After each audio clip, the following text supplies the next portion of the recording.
partly the original owner of this castle. They're the Powers.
Welcome to you one and all.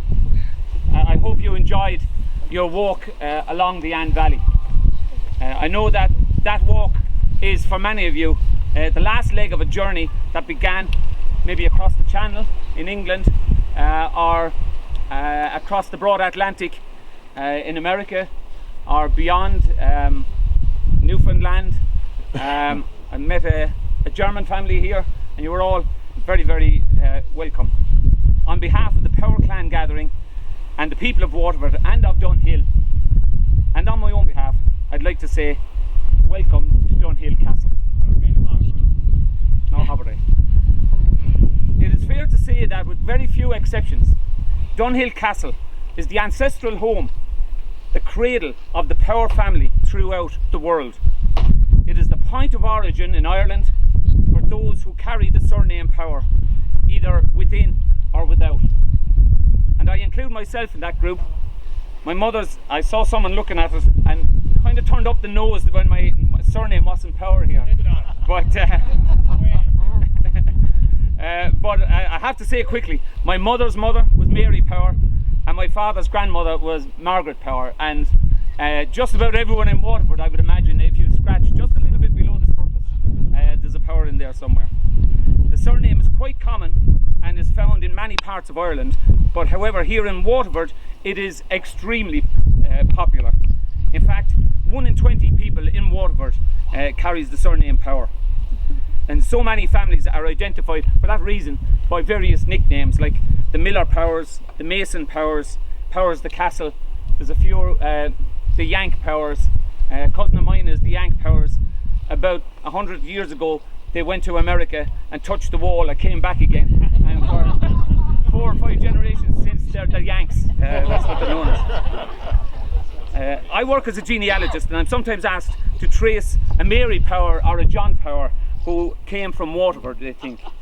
I have to tell you that there are 599 Mary Powers in the 1901 census in Waterford, and there are 417 John Powers in the census for Waterford.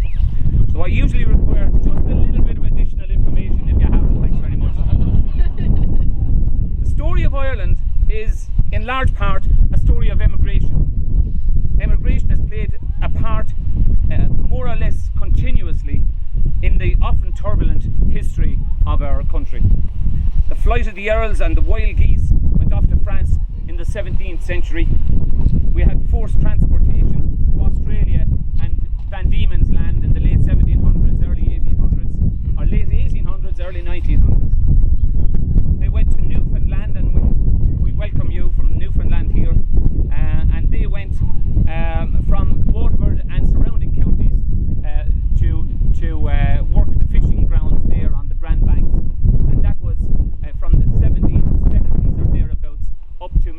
1830s.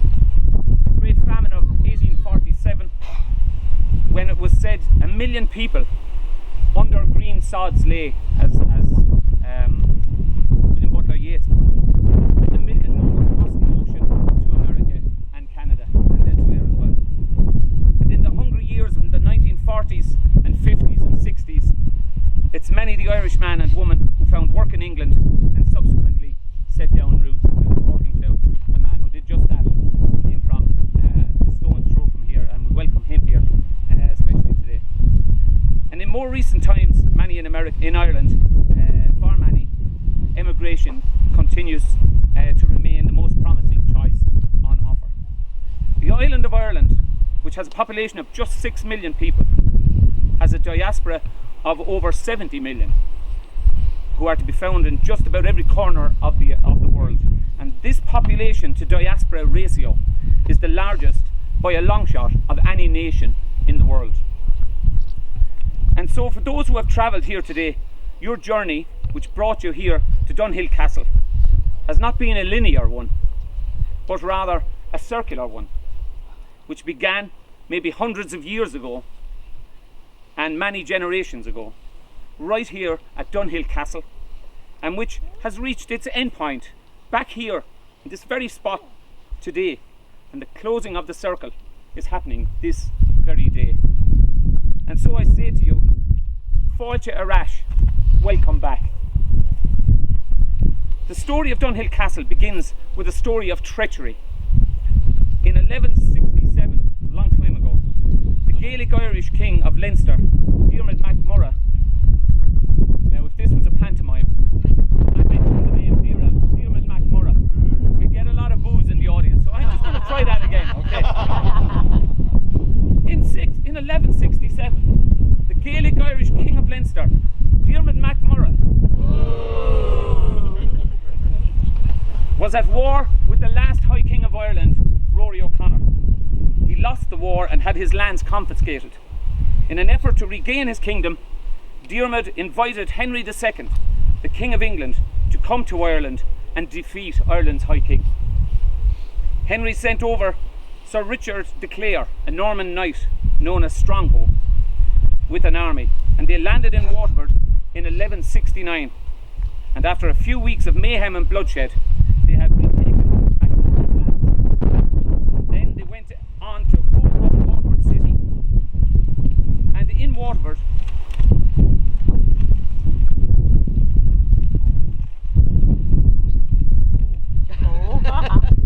Cathedral, on the 24th of August 1170, which is 849 years ago. So in a couple of weeks, this time next year, it'll be an 850th anniversary of this very significant event. On that day, Strongbow, who was an old man at the time, he married Aoife, the young, some say she was 12, 13, daughter and heir of the King of Leinster. And that marriage effectively handed the province of Leinster to the King of England, and so with it began the Norman invasion of Ireland. And in actual fact, there's a painting in the National Library. It is one of the most significant events in the history of our country. And there's a painting in the National Gallery of Ireland, if anyone is up there. And the painting is 15 feet long and 10 feet high of the marriage of Strongbow and Aoife. And it's full of symbolism, and it's very, very dramatic painting, painted in the 1850s. And if you're in Dublin, do look for it. Henry II, should I say, and a large army arrived in Waterford the following year in 1871 or 1171, and among his entourage was the Norman knight Sir Robert le Poer. In due course, for services rendered during the campaign, Sir Robert was granted the lands of East Waterford, with the exception of Waterford City. So Waterford City, with its big walls around it, was like a city-state. While records are not conclusive, it is quite probable that Robert le Poer caused the castle of Dunhill to be built, and he became the first Lord Baron of Dunhill. The Powers or Poers of Dunhill remained a powerful family, and the extent of their lands became known as Poerach, as it is in the Irish, or Powers country, and the whole centre of Waterford, from the River Suir across to the sea, for hundreds of years became the stronghold of the Powers. Several other Power castles or tower houses were subsequently built, including those at Tramore, and we'll see that particular tower house is fully intact, but in actual fact there's a later 17th century house wrapped around it, but we might be able to discern it as we look. There were also castles in Kilmeaden and in Clonea Power, which holds the name. In due course, many of the Anglo-Norman families, often referred to now as the Old English, became more Irish than the Irish themselves, as the saying goes. And so they adopted Irish custom and blended in with the native, if you like. For over 400 years, the Power family remained the principal family of East County Waterford. They formed alliances with local Gaelic Irish chieftains, and at times seemed to be as happy at war as at peace. Attacking the city of Waterford was indeed a favourite pastime for many years. About 300 yards from Dunhill Castle here lies the remains of the ancient parish church of Dunhill, just over the brow of the hill. That church was built in the early 13th century, around the same time as the castle. The ancient graveyard surrounds the church. Prior to this period, there were no less than 9 early Christian churches within the boundaries of the present parish, the remains of some of which still remain. It was during this period that Ireland became known as the land of saints and scholars. The place name Dunhill derives from the Irish Dún Isle, which translates as the fort on the cliff or on the rock. And the fort referred to is not indeed the castle, as you might imagine. In actual fact, it's a much earlier Bronze Age earthen fort which stood on this site about 2,000 years ago.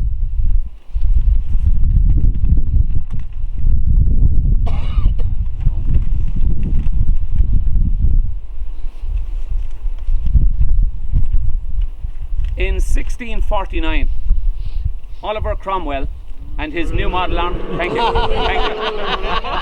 you just knew it. They arrived in Ireland and began a 3-year reign of terror across the country. In Waterford, they besieged the city, and it fell at the second attempt. Then they attacked the Power Castle at Kilmeaden, which was defended in vain by the last Baron of Dunhill and Kilmeaden, John Poer. One version of the telling has it that when the castle fell, the Lord Baron was promptly hanged from the nearest tree. Another version has it that he and his kinsmen were transplanted west of the Shannon to Connacht. And there's a famous saying which Cromwell brought in, which was to hell or to Connacht. That's the options. The landed gentry, when their lands were taken from them, like the Powers, that's your option. You can go to hell or you can go to Connacht. And there's a lot of a lot of families, even today, you find surnames over in Connacht that have their origins elsewhere in Ireland. Cromwell then moved on from Kilmeaden to Tramore, and the Lord of Tramore was up for the fight, but his daughter, Lady Catherine, she locked him in the dungeon, and claiming her father to be insane, made peace with her attackers and thereby managed to hold on to the property. To this day, Tramore, which we'll all visit tomorrow, remains in the same family for 800 years, which is absolutely incredible. The castle at Dunhill was quite a difficult nut for Cromwell to crack. Its commanding position on top of a rocky precipice gave those defending it a natural advantage. However, the castle did eventually fall to the aggressor, and the tale of its capitulation, whether true or not, is widely known in this area. According to folklore, Dunhill Castle was defended with great energy and passion by Giles Power, the wife of John Power, Baron of Dunhill. After fierce fighting, there came a lull, and the chief gunner requested some refreshment. While he was expecting a jug of ale or something stronger, he was instead given a jug of buttermilk. So disgusted was he that he ran the flag of surrender up the flagpole, which signalled to those inside the gates to open the gates.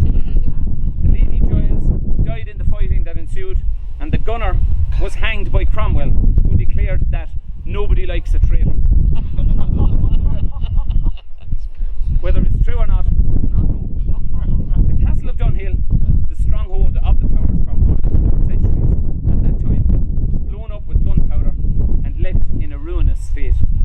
So too was the old parish church across the way.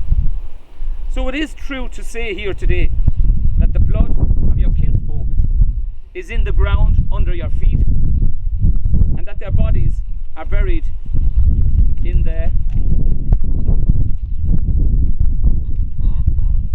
right place, in the graveyard beyond.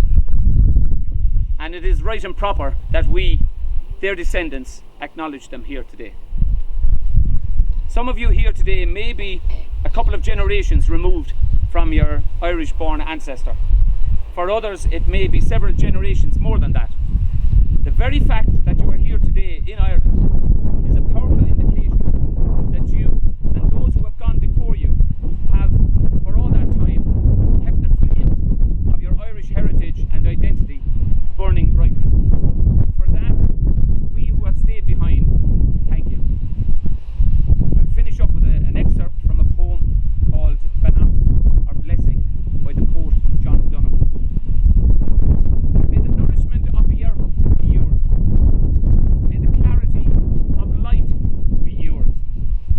May the fluency of the ocean be yours. And may the protection of the ancestors be yours. Thank you very much.